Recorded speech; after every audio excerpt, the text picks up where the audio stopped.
بسم الله الرحمن الرحيم. مساء الخير. سهرة طيبة.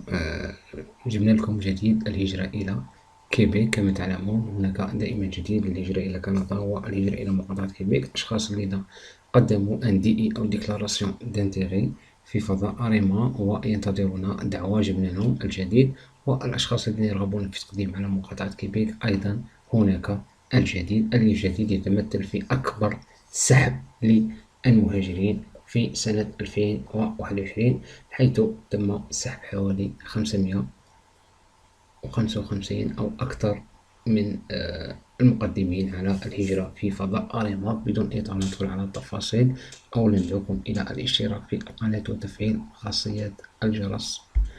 ندخل على التفاصيل وفرها هذا الموقع اللي هو Immigration Francisation et Intégration.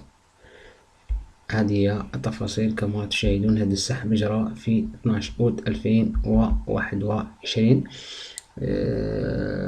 وزارة الهجرة والفرنسا والاندماج تدعو 515 شخص للتقديم على حصول على السياسكي أو إقامة دائمة الخاصة بكيبيك أو شهادة الاختيار. بالنسبة للأشخاص يقول لك بيرسون ريبوندون أو كريتير سويفون، يعني الأشخاص اللي دعوهم كان توفر فيهم هذه الشروط. لير بروفيسيون إكزارسي فيغور دون لا ليست سويفون، يعني المهنة الخاصة بهم كانت ضمن هذه القائمة.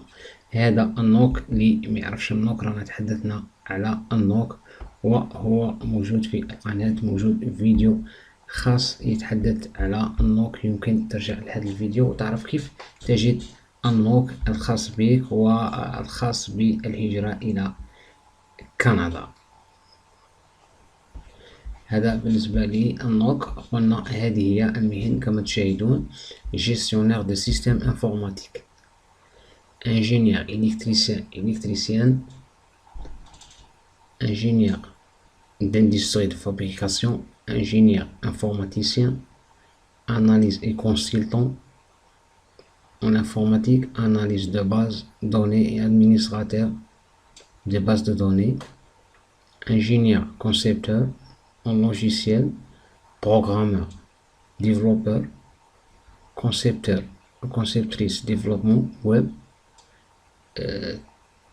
technologue et technicien génie électrique, technicien de réseau informatique, agent de soutien aux utilisateurs, évaluateur de système informatique, producteur, chorégraphe et personnes assimilées, technicien graphisme, design, spécialiste des ventes, commerce de gros. يعني أغلب الأشخاص اللي تم دعوتهم المهن تاعهم تصب في الإعلام الآلي والجرافيزم، وأخيرا في البيع بالجملة.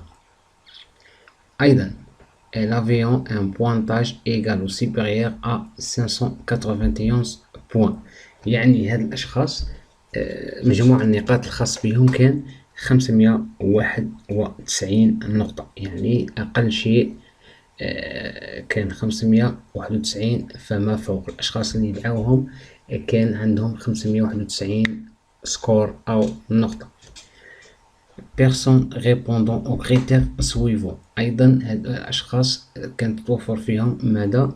édition photo emploi validé à l'extérieur du territoire de la communauté métropolitaine de Montréal، يعني كان عندهم عرض عمل خارج مونريال الكبيرة. قلنا أول شيء العمل أو النوك الخاص بهم يكون ضمن القائمة. ثانيا المعدل النقاط كان عندهم 591 فما فوق. وثالثا كان عندهم عرض عمل خارج مونريال الكبيرة.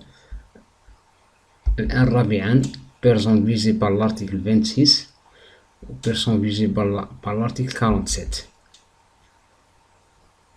أحبابي في الله، يعني هؤلاء أشخاص، هذه هي الشروط الخاصة بهؤلاء 515 شخص الذي تم دعوتهم في آخر سحب لأريما. نتمنى تفيدكم هذه المعلومات، خاصة الإخوة الذين هم مهتمون بالهجرة إلى كيبيك ومقدمين طلباتهم. بالتوفيق للجميع، لا تنسونا من الدعم، وسلام.